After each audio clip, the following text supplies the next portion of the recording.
There's a moment when you look at your life and realize something unsettling. Different faces, same pattern. You give more than you have, they give less than they promised. And somehow, you're the one apologizing again. That's not bad luck. That's the echo of a story you were trained to live. The story of the empath's core wound. Let's peel back that story and see what this wound really is, and why it keeps pulling you toward the same kind of pain. Let's start with the root. If you're an empath, you didn't wake up one day and simply decide to be the strong one. You were trained into it. Maybe you grew up in a house where someone was always on the edge, angry, depressed, stressed, or silently drowning. You learned very early that your feelings had to wait, because theirs were louder. You watched adults fall apart and thought, if I stay calm, maybe they won't explode. If I'm helpful, maybe they won't leave. If I'm good, maybe they'll finally be proud of me. So you became hyper-attuned. You could feel a shift in the room before anyone spoke. You read body language like a second language. You were praised for being mature, so understanding, such an old soul. But underneath those compliments, something painful formed. A belief. My needs are too much. My emotions are dangerous. If someone is upset, it must be my fault. I only deserve love when I make things easier for everyone else. This is the core wound of the empath. On the surface, it looks like kindness. Inside, it feels like constant self-erasure. Carl Jung would call the version of you that the world saw your persona, the mask you created to survive, the calm one, the good listener, the one who never asks for too much, never rocks the boat, never says, "Hey, what about me?" Behind that mask lives everything you had to hide, your anger, your disappointment, your need to be held, not just needed. This is your shadow, not a dark monster, but all the parts of you that were not welcome in your original environment. The empath's shadow is full of sentences that never got spoken. I'm tired. I don't want to fix this. I'm scared. I need you to show up for me too. So you grow up with a nervous system wired for one mission: keep the peace at any cost. You apologize when someone hurts you. You say yes while your body screams no. You replay conversations at night, searching for where you messed up. You feel guilty just for considering a boundary. From the outside, you look composed and caring. People come to you for advice, comfort, emotional labor. They tell you how strong you are, how lucky others are to have you. But what nobody sees is the quiet exhaustion of carrying everyone else's storms while abandoning your own. It's like kneeling in front of that cracked stone face in the frame, trying to hold it together, while your real, living face slowly fades out of the picture. And here's the hardest part to admit. A piece of you believes this is all you're worth. That if you stop being useful, people would lose interest. That if you let your anger or sadness show, you'd be rejected or shamed. That belief is the wound. It's not your sensitivity. It's not your empathy. Those are your gifts. The wound is the condition that was tied to love. Be less. Be quieter. Be what we need, and maybe we'll keep you close. Once you see this, a lot of things start to make sense. Why you stay too long in one-sided relationships.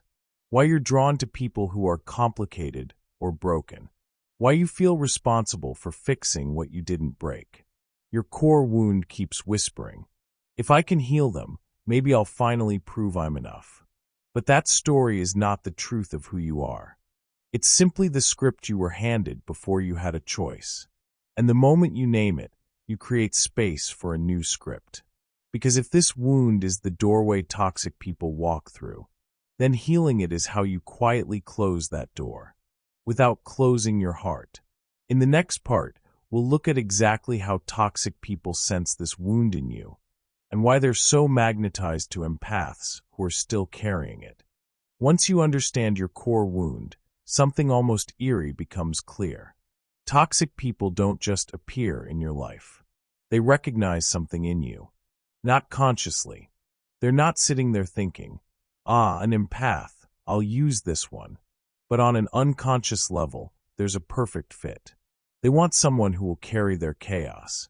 You were trained to believe that carrying chaos is love. It's like a lock and a key. You walk into a room already scanning how everyone feels. You notice who's tense, who's withdrawn, who's hurting. Your instinct is to soften, to understand, to make it easier. To a healthy person, that feels comforting. To a toxic person, that feels convenient.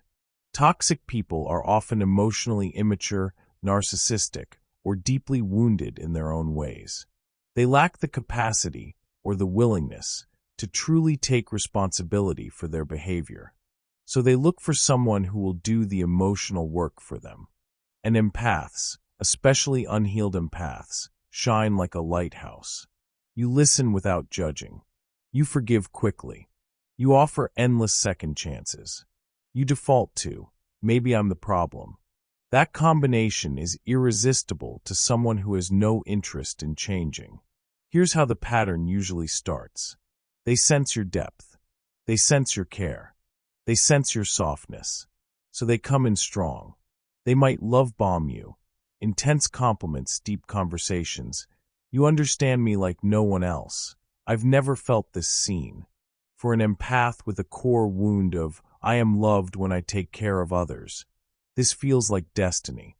Finally, someone who appreciates the way you love. But soon the dynamic shifts. They start sharing their crises, traumas, and problems in detail.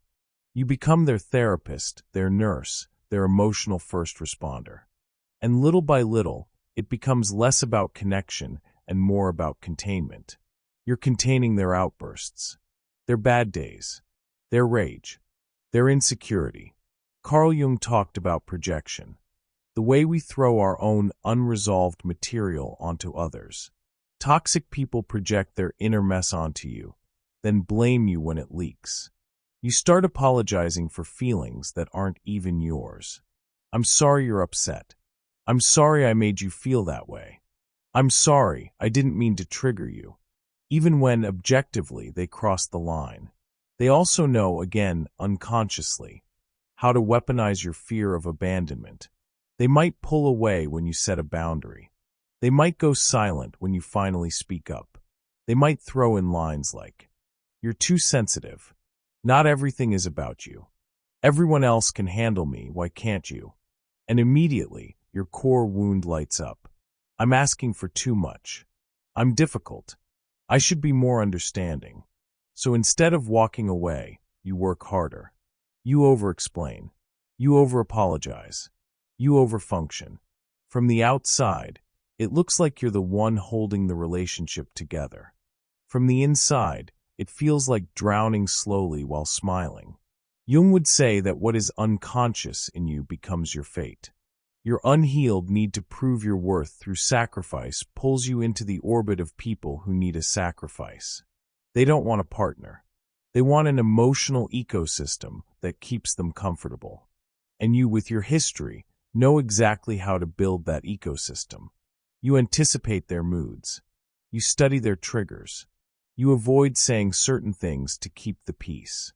Before you know it, your whole nervous system is oriented around not losing them. Instead of asking the most important question, do I even want this? Here's the quiet, brutal truth. Toxic people are not just attracted to your kindness. They are attracted to your lack of self-protection, to the way you doubt yourself first, to the way you take responsibility for things that aren't yours, to the way you are more afraid of being alone than being mistreated. That's what the core wound teaches you. Being abandoned is worse than being disrespected. So you stay. And every time you stay, the dynamic deepens. They push the line a bit more. You explain it away a bit more. Until one day you look at yourself and realize, I don't recognize who I've become around this person. But here is where everything can begin to change. The same sensitivity that made you easy to exploit is the same sensitivity that can help you wake up. You can feel when something is off. You can sense when your body tightens, when your chest sinks, when your intuition whispers. This isn't love. This is control. This is hunger. That inner signal is the doorway out. Because once you start listening to your own emotional reality with the same devotion you give to everyone else, the spell begins to break. And this is the turning point we're moving toward. You don't have to switch off your empathy to protect yourself. You have to heal the wound that tells you other people's pain always matters more than your own. In the next part, we'll step into that turning point, and I'll walk you through what healing this core wound actually looks like in real life, so you can stop being an emotional supply and start being a whole, sovereign self. There is always a moment, not a dramatic scene, usually just you, staring at a message you don't want to answer, feeling that familiar knot in your chest. You already know how it ends if you do what you always do. You say yes. You over-explain. You end up exhausted and invisible. That moment, when you notice you already know, is where healing the core wound begins. Because healing doesn't start with the perfect practice. It starts with one honest sentence. I am hurting myself to keep this connection alive. For an empath, this truth is brutal. Your whole identity was built around never walking away, never disappointing, always understanding. So the first step isn't pretty. It's grief. You grieve the years you spent overgiving. You grieve the child who had to be the strong one to feel safe. You grieve the version of you who thought love meant disappearing. Jung said no tree grows to heaven unless its roots reach down to hell. Healing your core wound means letting your roots touch the parts of your story you tried to avoid, swallowed anger, unshed tears, boundaries you never set. Then something shifts. You realize your anger was never the enemy. It was your inner voice whispering, "This is too much. This is not fair. I matter too." So instead of turning anger inward as self-blame, you start using it as protection. In real life, it looks simple. You get a disrespectful message. Old you rushes to fix and soothe. Healing you pauses and asks, "Wait, I feel small, tight, disrespected. What if this feeling isn't proof that I'm too sensitive, but a sign that this is wrong for me?" That pause is everything. Because in that space, you finally have a choice. You can choose yourself. Sometimes that means replying later. Sometimes it means saying, "I'm not available for this." Sometimes it means ending a conversation or a relationship that feeds on your self-betrayal. And yes, the guilt will come. Your nervous system was trained to believe that disappointing others equals danger. So when you say no, your body might panic, as if you've done something terribly wrong. Healing doesn't mean that feeling vanishes. Healing means you feel the guilt and still tell yourself, "I'm allowed to protect my energy." You can picture your younger self standing behind you, watching. Every boundary you set now is a message to that child. We're not unsafe anymore. We don't have to bleed to be loved. We're allowed to matter too. This is individuation in Jung's language. Integrating your shadow, your needs, limits, and anger, instead of hiding it. And as you do this, your outer world starts to rearrange itself. Drama feels boring. Manipulation feels obvious. You lose interest in fixing people who don't want to change. New thoughts appear. I don't have to fix this. They're responsible for their choices. My peace is more important than their comfort. Love stops meaning, "I will lose myself for you," and becomes, "I can stay with myself, even while caring about you." That's the essence of healing the empath's core wound. Not becoming cold, not becoming numb, but becoming so rooted in your own worth that you no longer offer your soul to anyone who asks. And this inner shift leads naturally to the next step. You start becoming emotionally unavailable to toxic people, almost without trying. In the next part, we'll talk exactly about that. How this new inner alignment quietly closes the door to toxic dynamics while keeping your heart open to real love. Carl Jung believed that real change happens when we stop living from the persona, the mask we wear to be accepted, and start living from the self, our true center. For the empath, This shift is exactly what makes you emotionally unavailable to toxic people. Before healing, your persona says, "I'm the good one, the understanding one, the one who never leaves." Your energy is wide open. Anyone can walk in, dump their chaos, and you'll try to carry it. After you begin healing the core wound, something subtle but powerful changes. Your access is no longer free. You still care. You still feel deeply. You still have empathy. But you don't offer your deepest emotional energy to people who have shown you they can't handle it with respect. On the outside, it looks like this. You stop over-explaining yourself just to be understood. You don't rush to reply to every emotionally loaded message. You share less of your inner world with people who mock, minimize, or twist it. Toxic people sense this shift. They test you with guilt, silent treatment, or little provocations, trying to see if you'll chase, justify, or beg. That's how they measure control. The old you would panic and shrink. What did I do wrong? The healing you feels the discomfort and stays grounded. That doesn't work for me. I won't accept being spoken to this way. Or simply, no answer at all. Inside, your nervous system is learning a new rule. Disappointing someone is not the same as being unsafe. You remember, I'm not a child reliant on this person. I'm allowed to let this go. From Jung's perspective, your center of gravity has moved. You're no longer acting from the persona that needs to be liked at all costs, but from the self that knows its value, with or without anyone's approval. To toxic people, this new you is useless. You don't feed their drama. You don't provide endless emotional labor. You don't sacrifice yourself to keep the relationship alive. So they either escalate, revealing who they are, or they drift away. And you let them. That's what being emotionally unavailable to toxic people really is. Your heart remains soft, but your empathy is selective. And that creates space for the next level. Not just avoiding toxic connections, but attracting relationships that match your healed, individuated self, not your oldest wound. Carl Jung never promised a painless life. What he offered was a way to stop living as a fragment and start living as a whole. He called this process individuation, becoming who you truly are instead of who you had to be to survive. For an empath, this is the turning point where relationships stop being shaped by the core wound and start being shaped by the self. When you were still living from the wounded persona, the good one, the caretaker, the one who never leaves, your relationships were driven by fear and unconscious needs. You were trying to prove you were worthy by overgiving, fixing, and tolerating what hurt you. Individuation begins when you realize you no longer want your love life to be a repetition of your childhood story.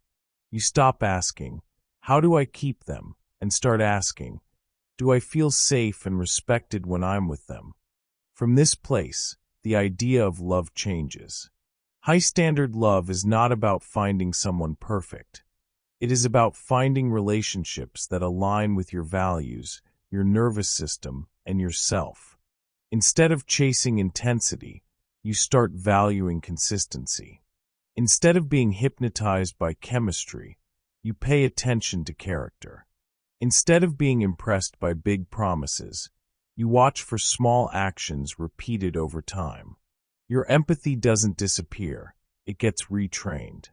Before, you scanned the room for who needed rescuing. Now you scan your own body for signals. You ask yourself, how does my chest feel around this person? Can I be honest without being punished? Do I feel smaller, or am I allowed to take up space?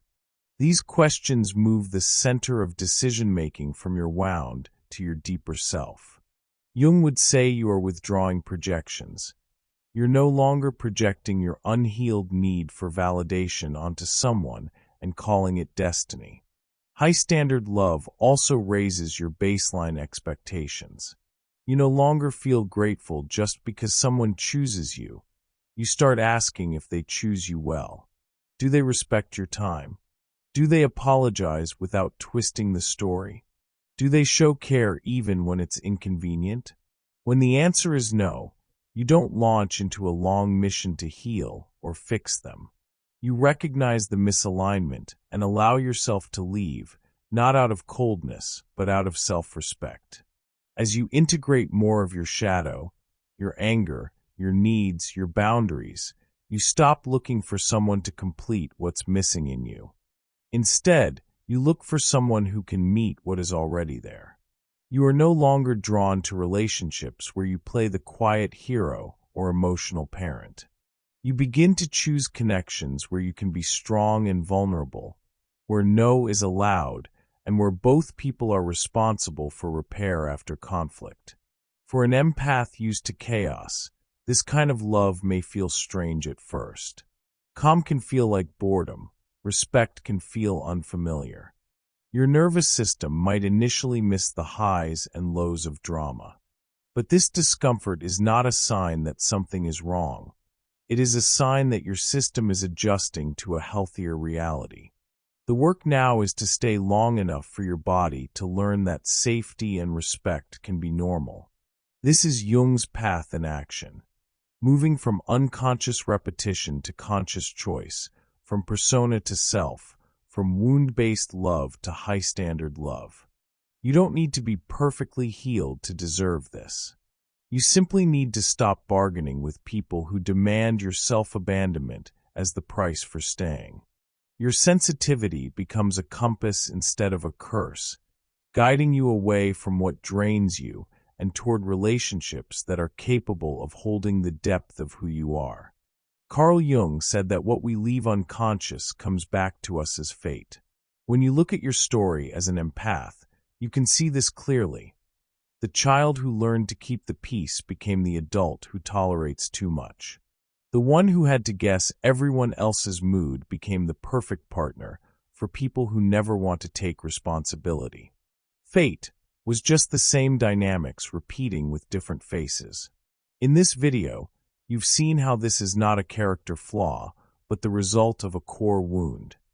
The belief that love must be earned at the cost of yourself. You've seen how this wound creates an energetic signature that attracts toxic people who sense in you exactly what they're looking for. Someone who doubts themselves, takes on blame that isn't theirs, and is terrified of losing connection. At the same time, you've seen that healing is not a magical jump, but a series of very human inner movements. Acknowledging the pain, allowing anger to exist as protection, facing guilt without running back, and choosing different responses in small, everyday moments. Every no you say, every message you don't answer immediately, every boundary you hold even when it's uncomfortable, sends a clear signal to your inner system. I matter too. When that happens, you don't become cold, you become selective. Your empathy is still deep, but it stops being automatic and starts being intentional. You are no longer available to anyone who wants to use your heart as a dumping ground for their chaos. In Jungian terms, you step out of the persona of the always understanding one and begin to live from the self. The inner center that knows your worth is not something you trade for emotional crumbs. From there, your relationships change because your criteria change. You stop looking for people who need to be saved and start looking for people who know how to walk beside you. You stop confusing intensity with intimacy and begin to pay attention to something much simpler and more radical. Respect, consistency, responsibility. Love stops being a battlefield where you try to prove you're enough and becomes a space where you can exist as a whole person. You don't need to be completely healed to start living this way. You only need to take one step. Stop giving the deepest access to your heart to people who demand it but don't know how to hold it.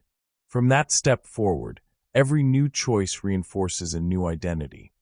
No longer the empath who has to lose themselves to be loved, but the empath who knows their own value and only opens up to those who know how to honor it. If any part of this video stirred something you recognize in your own life, share in the comments which point hit you the most. and what boundary you're willing to practice from today on. And if you want to keep exploring Jung, empathy, and emotional healing in depth, subscribe to the channel and turn on notifications. This is the space where your sensitivity stops being a weakness and becomes your greatest power.